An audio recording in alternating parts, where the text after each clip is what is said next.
ఇక కన్యా రాశి వారికి ఎలా ఉండబోతోంది 2025? కన్యా రాశి వారికి ఉన్నటువంటి వేధలు తొలుగుతున్నాయి. మొట్టమొదటి చెప్పాల్సింది కేతు రాశిలో ఉన్నాడు.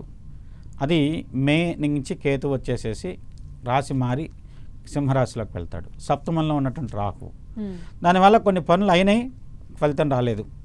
లేదు అయినాయి కానీ ఏదో అయినాయి అంటే అయినాయి అంటే ఏదో ఒకటి సర్దుబాటు చేసుకొని పని పూర్తి చేయటం వేరు.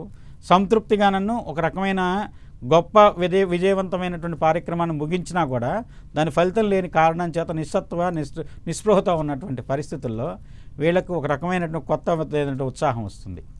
మార్చి మే తర్వాత, మార్చికి శని మారుతున్నాడు, మే తర్వాత వచ్చేసేసేమో రాహుకేతులు మారుతాడు, తర్వాత జూన్లో గురుడు మారుతాడు. ఇలా ఒక రాశిలో ఎక్కువ కాలం ఉండేటువంటి గ్రహాలు, మిగతా గ్రహాలకు నెలకోటి 15 రోజులకోటి, తర్వాత 45 రోజులకోటి గ్రహాలు మారుతూ ఉంటాయి. ఆ దాంట్లో దీర్ఘకాలం ఉండేటువంటి గ్రహాలు గురుడు, అలానే శని, అలానే రాహుకేతువులు. ఇవన్నీ మారటం వల్ల కన్యా రాశి వారు ఎక్కువ లాభపడతారని చెప్పచ్చు. వీరికి అవకాశాలు వెతుక్కుంటూ వస్తాయి. ఈ పని చేయాలి, వీళ్ళు ఎక్కడున్నారు అని చెప్పి ఇంతవరకు వీళ్ళని పట్టించుకోని కూడా వీళ్ళని ఎత్తుక్కుంటూ వస్తారనమాట, వీళ్ళే కావాలని చెప్పని. కాబట్టి మీ ప్రాధాన్యతలు పెరుగుతున్నాయి. కన్యా రాశికి సంబంధించిన ప్రాధాన్యతలు చాలా చక్కగా పెరుగుతున్నాయి. మీకు తగిన గుర్తింపు లభిస్తుంది, అవకాశాలు కలిసి వస్తాయి. వాళ్ళు ఎవరైతే మీ వల్ల లబ్ధి పొందాలో లేదంటే మీ అవసరం ఉందో వాళ్ళు మిమ్మల్ని వెతుక్కుంటూ వస్తారు. కాబట్టి మీరు కంగారు పడవలసిన పని లేదు.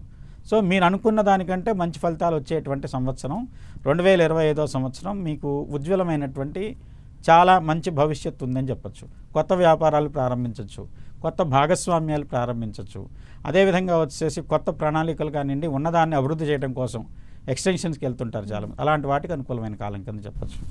మరి కన్యా రాశి వాళ్ళకి ఇంకొంత మెరుగైన ఫలితాలు రావాలన్నా, లేదంటే అనుకున్న ఫలితాలు సాధించాలన్నా ఎటువంటి పరిష్కార మార్గాలు, లేదంటే ఎవరిని ఆరాధించాలి? కన్యా రాశికి సంబంధించినంత వరకు కన్యా రాశిలో మంచి బలమైనటువంటి యోగం కోసం వెంకటేశ్వర స్వామిని ఆరాధిస్తే చాలా యోగవంతమైన ఫలితాలు ఉంటాయి. తులసి కానివ్వండి, లేదంటే బిల్వపత్రాలతో వెంకటేశ్వర స్వామిని అర్చన చేసే విధానం ఉంటుంది. తిరుమలలో కూడా బిల్వపత్రార్చన అని చెప్పి ప్రత్యేకమైన పూజ ఉంది. అలాంటి బిల్వపత్రాలతో వీళ్ళు వెంకటేశ్వర స్వామిని పూజించినట్టయితే ఆర్థికపరమైనటువంటి అనుకూలతలు కలుగుతాయి. దాంతోపాటు ధన ప్రవాహం వీళ్ళకి వైపుగా మంచి లాభదాయకంగా ఉంటుందని చెప్పి